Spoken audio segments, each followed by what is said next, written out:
Les saludo, amados, en el glorioso y bendito nombre del Señor Jesucristo.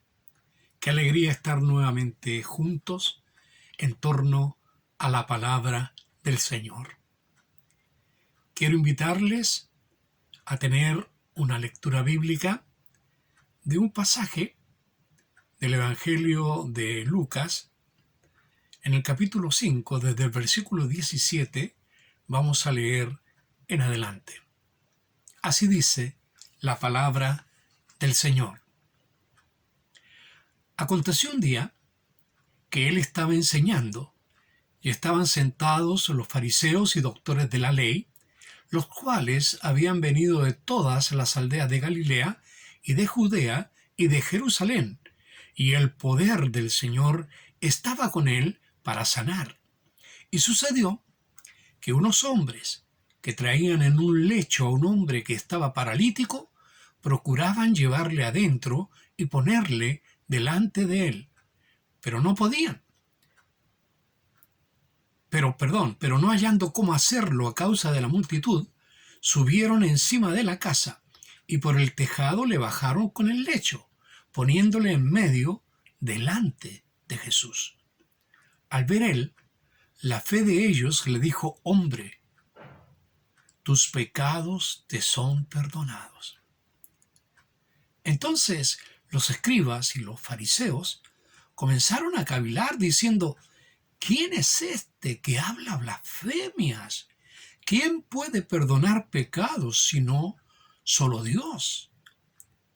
Jesús entonces, conociendo los pensamientos de ellos, respondiendo, les dijo: ¿qué caviláis en vuestros corazones? ¿Qué es más fácil decir: tus pecados te son perdonados, o decir: levántate y anda? Pues para que sepáis que el Hijo del Hombre tiene potestad en la tierra para perdonar pecados, dijo al paralítico: a ti te digo, levántate, toma tu lecho y vete a tu casa. Al instante, levantándose en presencia de ellos y tomando en el lecho en que estaba acostado, se fue a su casa glorificando a Dios. Y todos, sobrecogidos de asombro, glorificaban a Dios y llenos de temor decían: hoy hemos visto maravillas. Vamos a orar. Amado Padre, estamos ante el milagro de tu palabra escrita, tu revelación. Y en esta hora, Señor, estamos frente a un suceso real, acaecido en la vida de Jesús. Queremos, Señor, aprender las lecciones que tú tengas para nosotros en esta hora. Te necesitamos, Señor. Guíanos a leer la palabra, al interpretar esta palabra y al aplicar esta palabra. Hazlo, Señor, con tu gracia, por tu Espíritu Santo. Te lo pedimos en el nombre de Jesús. Amén. Gracias, Señor. Amén. Amén. Este episodio de la vida de Jesús está registrado en los tres evangelios que teológicamente se conocen como los evangelios sinópticos, que son Mateo, Marcos y Lucas. Juan es escrito un poco después y es completamente diferente porque narra situaciones de la vida de Jesús que los demás no habían narrado. Los evangelios en general se complementan, y que este episodio aparezca en los tres evangelios implica la importancia que le dio el Espíritu Santo a que esta historia fuese recordada por todos nosotros.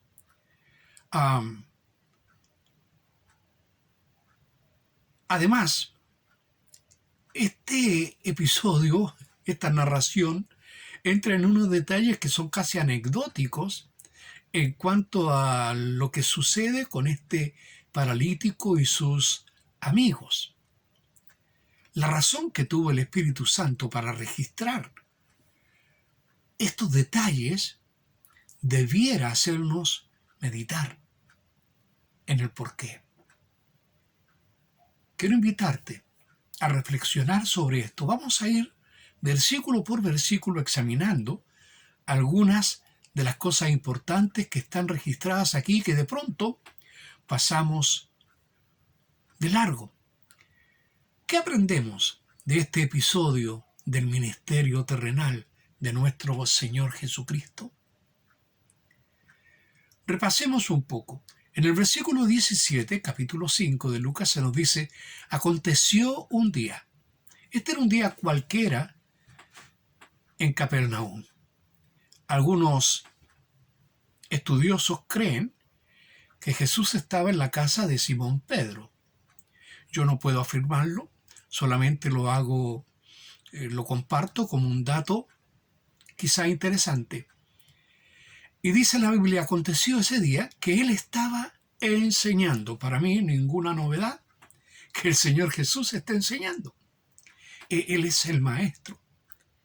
Y una de sus características grandes fue confrontar las tradiciones emanadas del Antiguo Testamento, que iban mucho más allá de lo que Dios demandaba y que ponían cargas muy pesadas en los hombros de las personas. Y lo confrontaba con la realidad sencilla de la revelación de Dios. Ahora él estaba cumpliendo esta parte importante de su ministerio. Estaba enseñando. Lo novedoso viene ahora. Y estaban sentados los fariseos y los doctores de la ley, que para muchos es lo mismo que decir los escribas, los que por tanto repetir la escritura y escribirla con la acuciosidad que lo hacían los judíos, estaban casi sabiendo de memoria todo el Antiguo Testamento. Conocían muy bien la ley, y no solamente la ley, también las tradiciones de los judíos. Ahora, esto es lo que nos dice este versículo, que estaban sentados los fariseos, los doctores de la ley, y habían venido de todas las aldeas de Galilea. Con razón había tanta gente. De todas las aldeas de Galilea habían venido fariseos y escribas. Y de Judea, ahora estamos hablando de una provincia, y de Jerusalén, estamos hablando de la capital. Un gran número. Demostraba esto el interés que estaba despertando este predicador llamado Jesús, que se hacía llamar, o que lo llamaban, el Mesías. Y él está cumpliendo su ministerio. Hasta ahí todo normal. Pero ahora se nos introduce en lo anecdótico y en lo que tiene que ver con la forma en que Jesús trató en esta ocasión la sanidad para un hombre necesitado. Sucedió, versículo 18 estoy ahora, que unos hombres que traían en un lecho a un hombre que estaba paralítico, procuraban llevarle adentro y ponerle delante de él. ¿Qué tenemos? Tenemos una persona incapaz de moverse. Tenemos una persona que por sus propios medios jamás podría llegar a la presencia de Jesús en ese momento. Era imposible. ¿Por qué? Porque era un hombre paralítico. Y lo trajeron con lecho y todo. No sé si les costó convencerlo. Sabemos que cuando una persona por mucho tiempo está padeciendo una enfermedad y que le es imposible moverse, surgen llagas, hay dolores, también comienza en la parte espiritual como una carcoma, como un resentimiento contra el mundo, contra una mala voluntad con lo demás. Uno se pone ácido, se pone de mal humor. Yo no sé si fue tan fácil convencer a este hombre.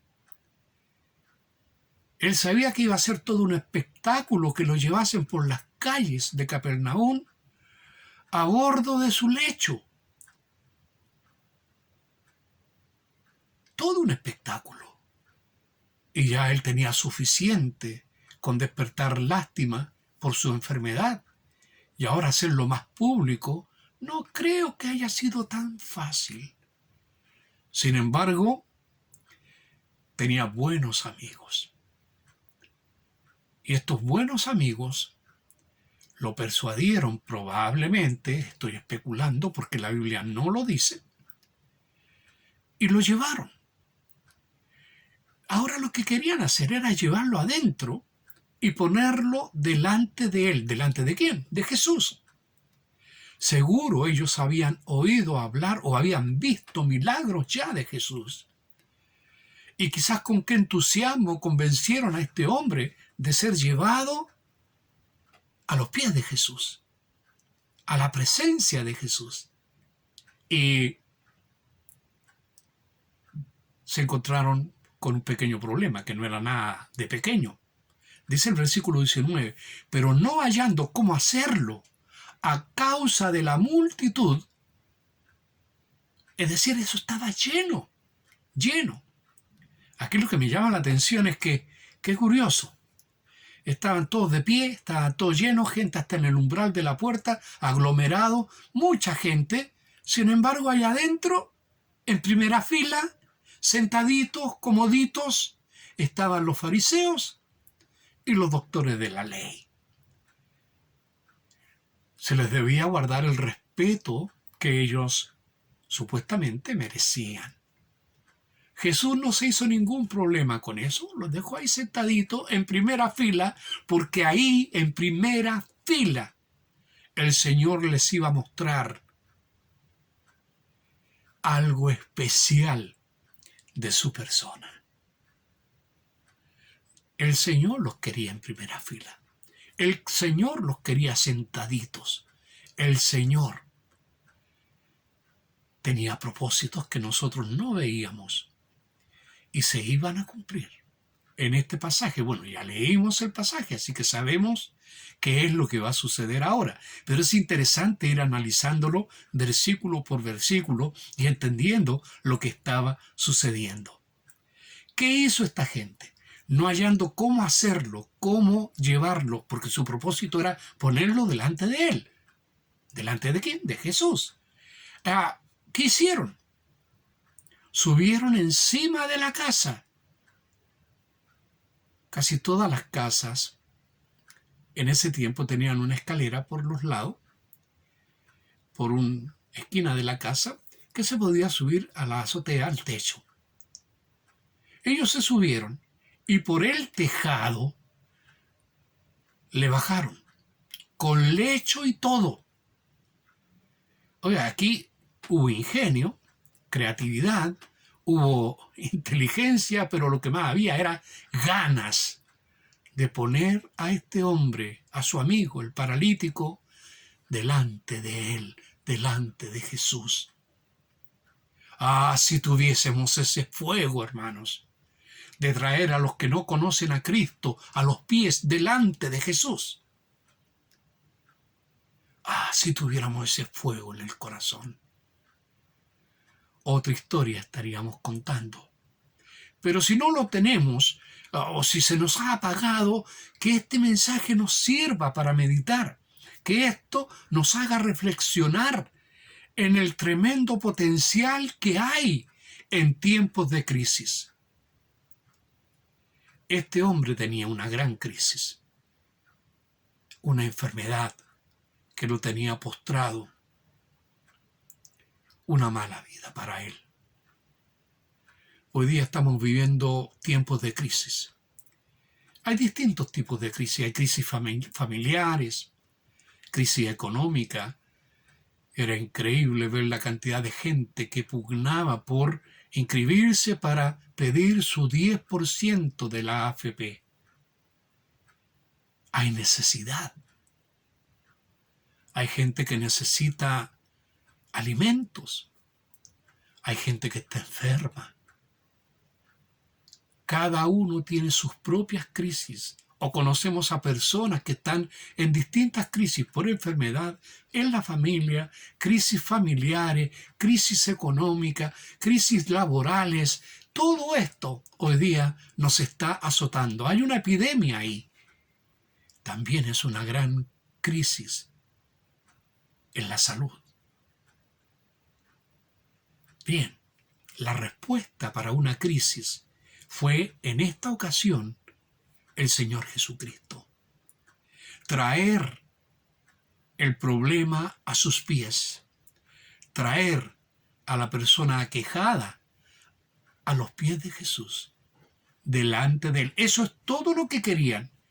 No sé de dónde consiguieron cuerdas para bajarlo, porque había que amarrarlo por 4 puntas y bajarlo coordinadamente, porque si no se nos iba de lado y capaz que se nos caiga el paralítico más encima. Nada de eso sucedió.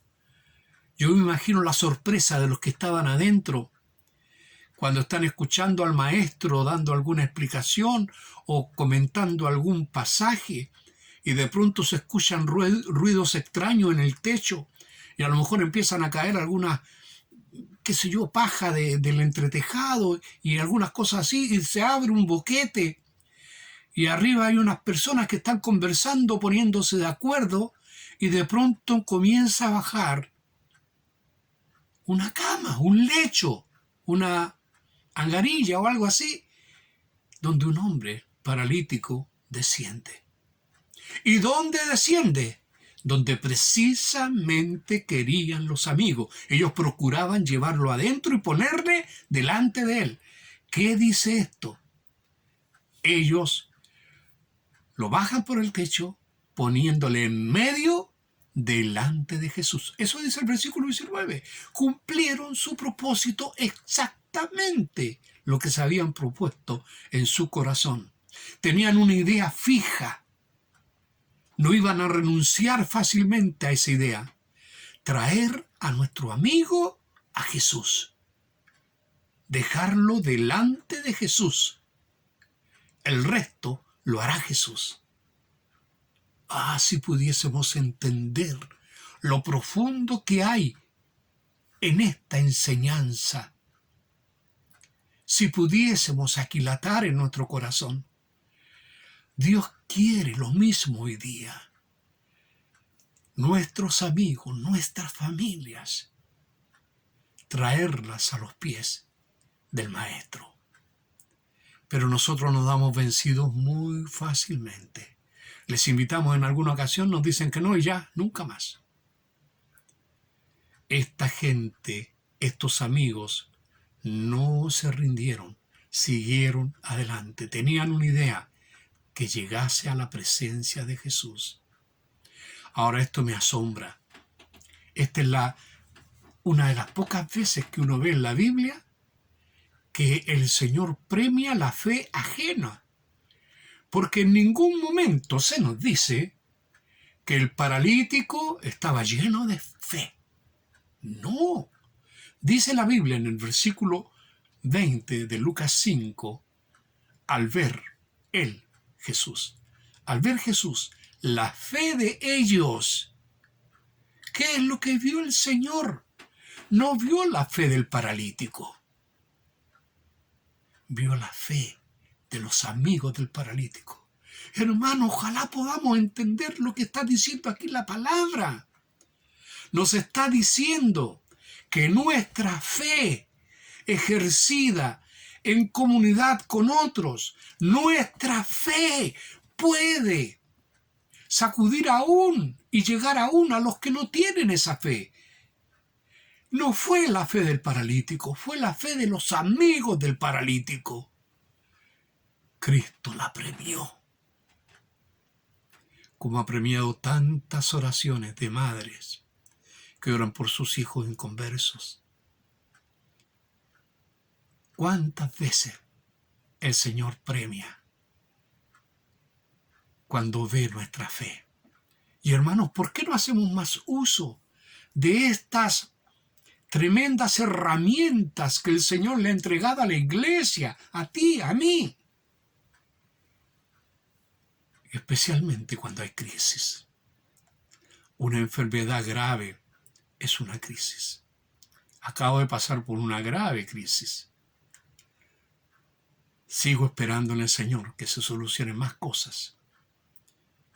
Pero confío en la oración de mis hermanos de mi familia, mi propia oración. Lo hemos traído todo a los pies del Señor. Ahora Jesús, volviendo al versículo 20, al ver la fe de ellos, le dijo: hombre, tus pecados te son perdonados. De inmediato saltaron los escribas y los fariseos que estaban ahí en primera fila, ya dijimos. Entonces los escribas y los fariseos comenzaron a cavilar, a pensar para sí mismos, diciendo, a lo mejor murmuraron entre ellos, diciendo: ¿quién es este que habla blasfemias? ¿Quién puede perdonar pecados si no solo Dios? Y tenían razón, porque solo Dios puede perdonar pecados. Un judío común, más aún si es un fariseo, que eran escudriñaban la escritura o trataban de hacerlo, y estos escribas y doctores de la ley sabían, como Jesús mismo sabía, el único que tiene autoridad y poder para perdonar pecados es Dios. No hay vuelta. ¿Cómo no se les ocurrió entonces? ¿Cómo no abrieron los ojos entonces, dándose cuenta que el que estaba ahí no era un hombre cualquiera, que el que estaba ahí era algo especial, era ni más ni menos lo que él decía, el Hijo de Dios?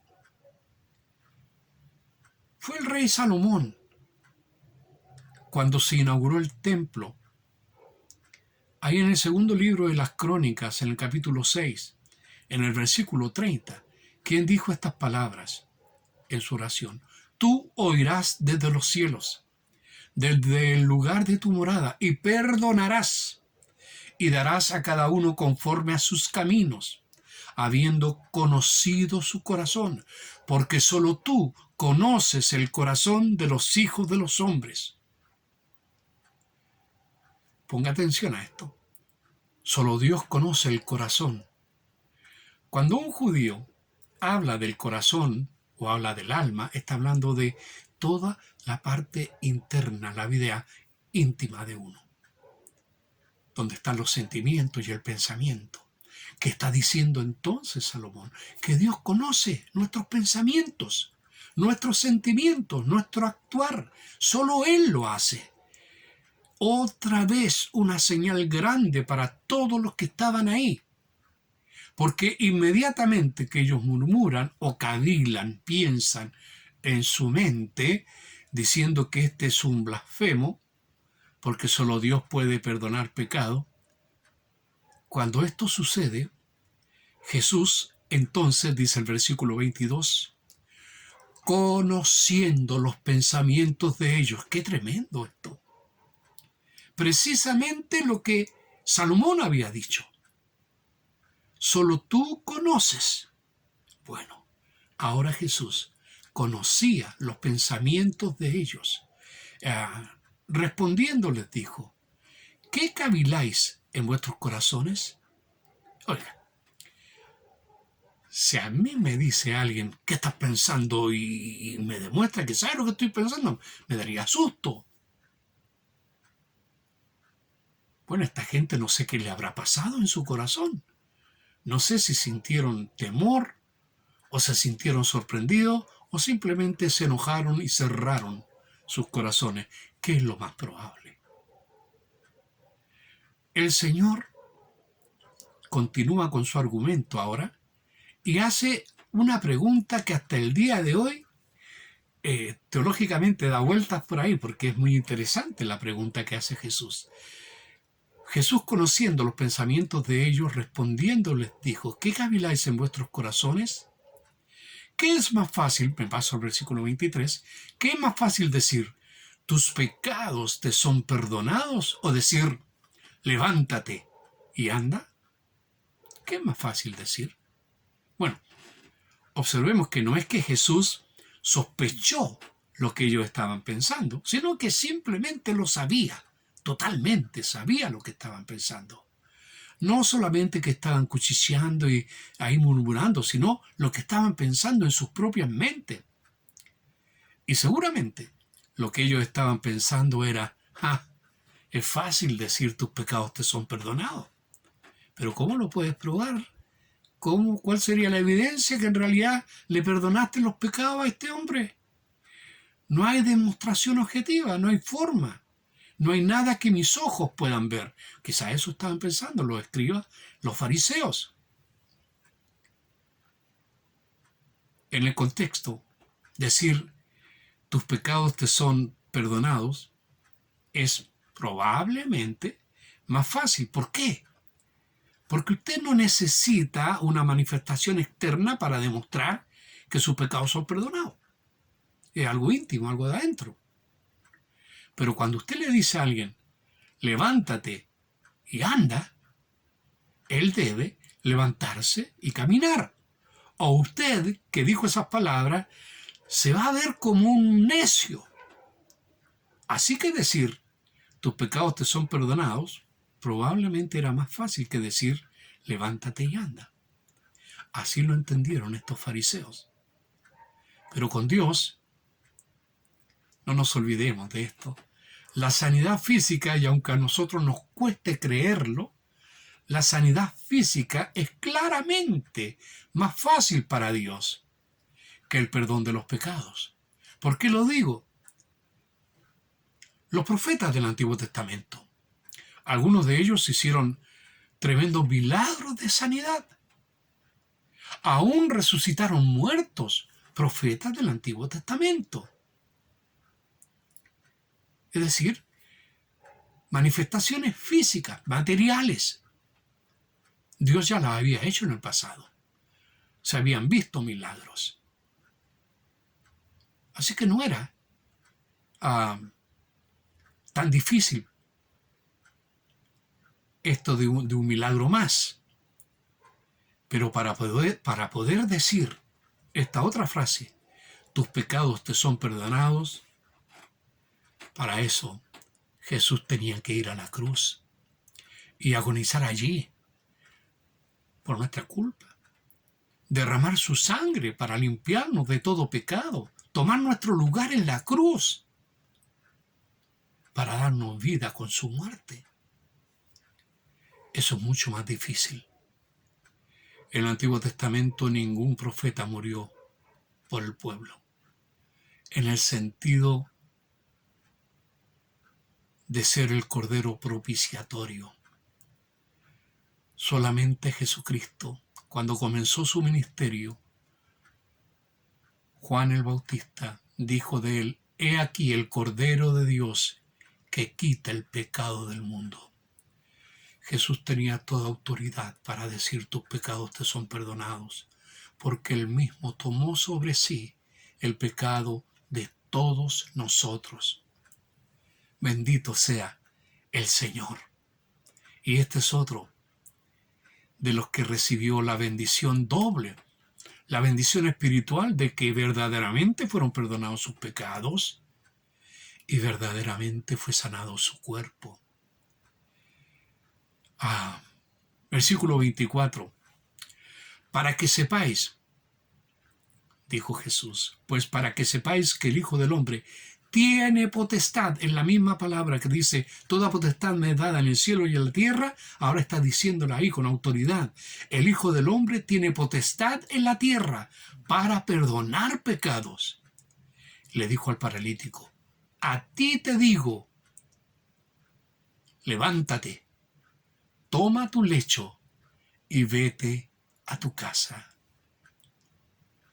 Y en ese momento Jesús, a través de sus obras, da testimonio de que Él es el que quita el pecado del mundo, ratificando lo que iba a decir después, o lo que había dicho, más bien, Juan el Bautista. Bendito sea el nombre de nuestro Señor. Tiene todavía esa potestad.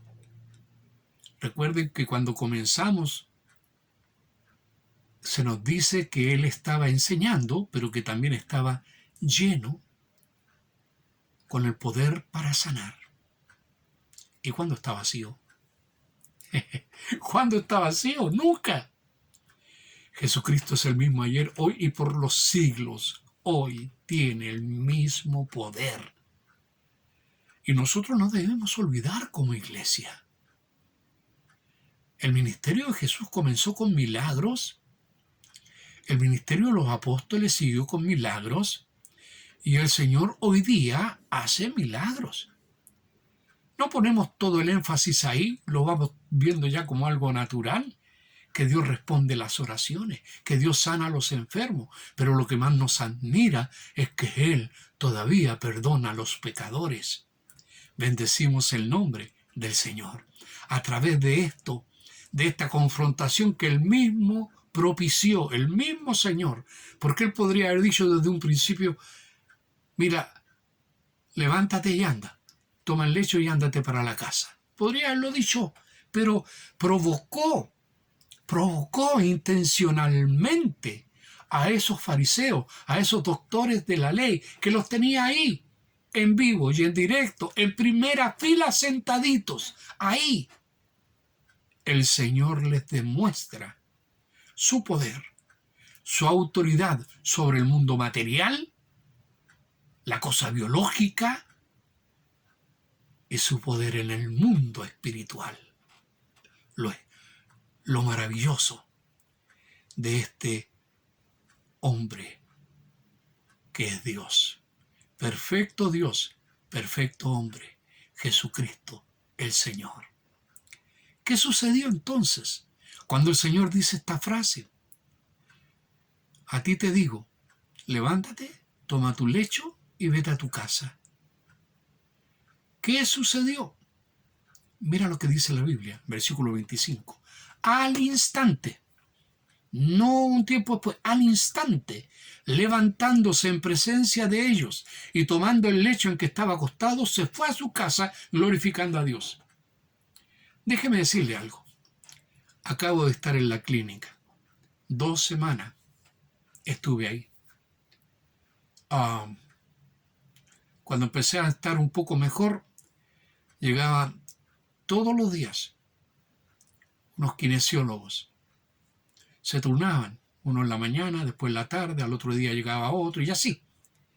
Todo el tiempo. ¿Para qué?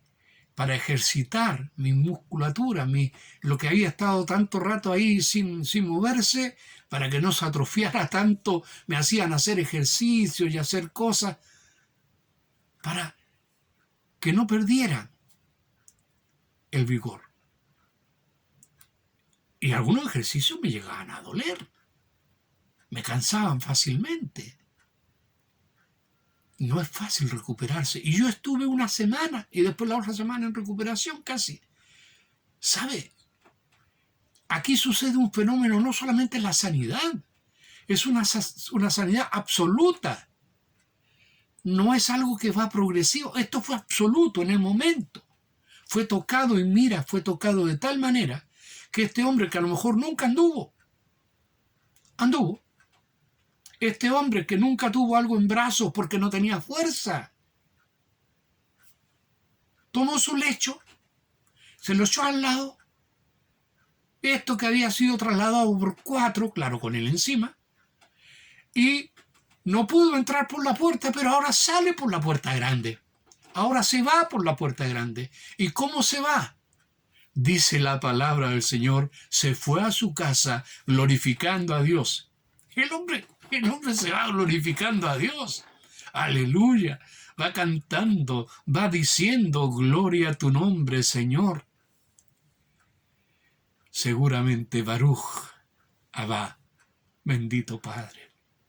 Baruch Adonai, bendito Señor. Seguro iba diciendo sus frases ahí en hebreo, alabando, adorando a el nombre del Señor. La multitud que estaba ahí apretada de pronto se empieza a abrir, porque el hombre va a salir, le abre paso y él sale, seguro, con una sonrisa, con un gozo que le llena el corazón, porque no solamente está sano del cuerpo, sino que sus pecados fueron perdonados. Llega a la puerta, sigue caminando, seguramente dando voces, bendiciendo el nombre del Señor. Y se va por el camino, se va perdiendo su voz mientras se va. glorificando a Dios. ¿Cómo no? Tremendo milagro que Dios había hecho con él. Él, el mismo que llegó en un lecho, sostenido por 4 amigos, o quizá más, sale caminando por sus propios medios, con su vida totalmente cambiada. Ya no es más un paralítico que depende de otros para vivir. Ahora tiene su vida propia. Ahora tiene derecho a soñar. Ahora tiene facultades que antes no tuvo. Gloria sea a nuestro Dios. Gloria. ¿Y qué dice la palabra? Versículo 26, para ir terminando. Y todos, sobrecogidos de asombro, glorificaban a Dios. Ahora, ¿ese todos incluye a los escribas y doctores de la ley? No lo sé. No sé si los incluye o los excluye. Pero esta palabra todos significa todos. Probablemente, aún llevado por el entusiasmo de los otros, pueden haber quedado tan asombrados que también hayan glorificado a Dios. Pero después, ese resabio de amargura que tenían ellos, porque encontraban que Cristo era un falso Mesías, seguramente los volvió atrás. ¿Qué pasó con la gente que estaba ahí? Todos, sobrecogidos de asombro, glorificaban a Dios y llenos de temor decían: hoy hemos visto maravillas. Yo quiero seguir viendo maravillas. Por eso quiero que vamos a algunas conclusiones antes de terminar este mensaje. En tiempos de crisis y dolor, podemos ser la víctima, o sea, quien está sufriendo la crisis, ya sea de enfermedad, ya sea monetaria, ya sea familiar, ya sea laboral. Estamos sufriendo la crisis. Usted puede ser el que la sufre o puede ser amigo del que la está sufriendo. O también podemos ser fariseos y doctores de la ley, es decir, meros espectadores del dolor ajeno, como que no nos importa el dolor ajeno. Recuerde esto, 3 posibilidades. O eres la víctima y estás sufriendo algo, o eres amigo de alguien que está sufriendo, verdadero amigo, o eres un simple espectador que está cavilando en su mente. ¿Quién eres? Para pensar. En tiempos de crisis y dolor hay que ser solidarios y amigos del que sufre, pero en forma práctica, como estos amigos del paralítico. No podemos decirle a alguien, por ejemplo, qué lástima, mira, qué lástima que seas paralítico. Hay un hombre que sana a la gente, pero tú no puedes ir porque no te puedes mover. Así que qué lástima, qué pena. Mira, fíjate que él podría sanarte, pero tú no puedes. Eso sería cruel. Era verdad decir eso, pero ellos entraron en acción. Porque en tiempos de crisis y dolor hay que ser perseverantes. Lo convencieron para ir delante de Jesús, para llevarlo, para hacer el ridículo si quieren paseando por la calle. Lo convencieron, lo llevaron. Cuando se encontraron con obstáculos, los superaron.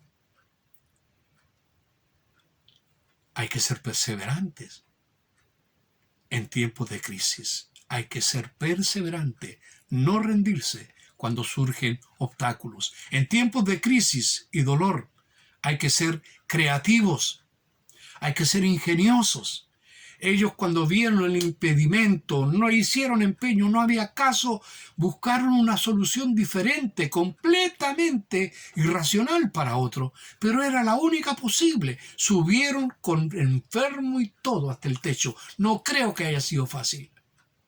Y desde ahí lo hicieron descender y cumplieron su propósito delante de Jesús. Ahí lo pusieron, donde ellos lo querían. Cumplieron su propósito, lo demás lo hizo el Señor. Aprendemos algo con esto.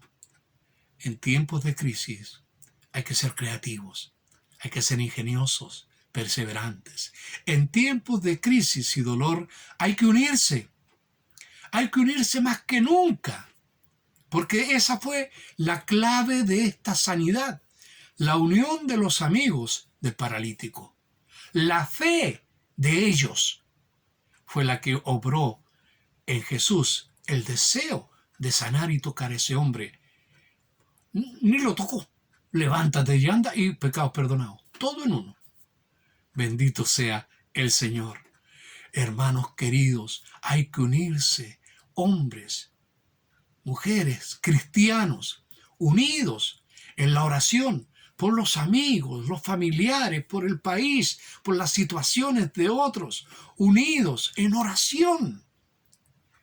Si alguno de ustedes se siente solo trayendo su carga, su caso de crisis delante del Señor y ya está cansado de hacerlo solo, búscate, únete con otro hermano, comparte tu carga y dile: hermano, ayúdame a llevarlo. Y si 2 no bastan, entonces que sean 4, que 4 se unan en sus peticiones. Y si 4 no son capaces, entonces que la iglesia entera esté orando por las necesidades del otro. En este momento tenemos personas en la iglesia con tremenda necesidad de sanidad. Hermanos nuestros con enfermedades que tienen mal pronóstico en general. Tenemos nuestra hermana Cecilia, la hermana Violeta. Tenemos a nuestra hermana Jacqueline. No la pasan bien. Tenemos a Cuanto, la hermana Enedina y otros hermanos. Tenemos lista más que suficiente para llenar el cielo con oraciones, trayéndolo a los pies de Jesús en oración. La fe de ellos. ¿Hay fe en nuestra iglesia, hermanos? ¿Tiene fe? Una vez alguien me dijo: el Señor no hizo esto porque usted, pastor, no tiene fe. ¿Ok? Yo tengo fe. Pero a veces la fe no funciona con uno mismo. ¿Y dónde están nuestros amigos? ¿Dónde están los que suben techo? ¿Dónde están los que abran el techo y te llevan a la presencia del Señor? ¿Dónde están? En este tiempo de enfermedad me he sentido reconfortado. Cuando escucho a más de algunos decirme: pastor, estamos orando por usted. Hermano, oremos por los nuestros, oremos por los otros, pero en especial, hagámoslos, hermano. Todavía el Señor perdona pecados. Todavía el Señor, todavía puede tocar los cuerpos para sanidad completa. Oh iglesia, oh amados, ejerzamos, usemos esta herramienta de la comunión y la oración. Usemos esta herramienta para bien de nuestro hermano, para bien de nuestras familias, para sanidad física, para sanidad espiritual de los que no conocen al Señor. Usemos todos los medios lícitos que podamos para traerlos al Señor.